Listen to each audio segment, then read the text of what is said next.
Ferme les yeux un instant, et imagine un monde que personne ne peut voir. Un univers infiniment petit.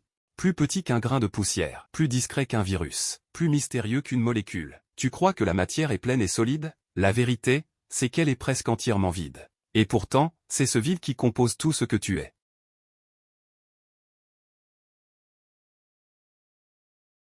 Tu as sans doute entendu parler de l'atome, un noyau, des électrons qui gravitent. Mais ce que tu vas découvrir maintenant va défier tout ce que tu crois savoir.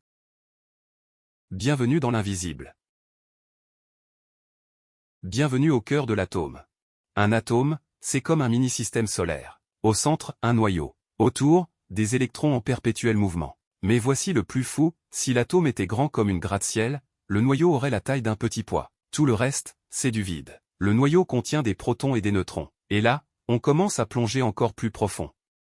Les protons et neutrons ne sont pas des briques fondamentales. Ils sont eux-mêmes composés de particules encore plus petites, les quarks. Il y en a 6 types dans la nature. Ces quarks sont liés entre eux par des gluons, qui agissent comme des cordes d'énergie. C'est la force forte, la plus puissante de l'univers, qui les maintient ensemble. Mais là où ça devient encore plus fascinant, c'est que ces particules ne sont pas des billes figées. Ce sont des ondes de probabilité, qui apparaissent et disparaissent. Elles n'ont pas vraiment de position fixe tant qu'on ne les mesure pas. Et derrière tout ça, il y a des champs quantiques. Chaque particule n'est qu'une vibration de ces champs invisibles. Le vide entre les particules n'est pas vide. Il bouillonne d'énergie. Des particules virtuelles y apparaissent et disparaissent sans cesse. Le vide quantique est un chaos perpétuel. Tu es constitué d'atomes.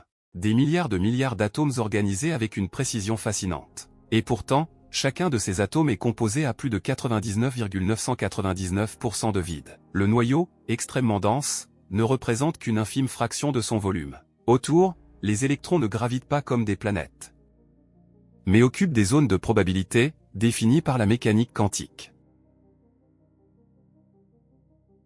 Alors, comment expliquer la solidité du monde qui t'entoure?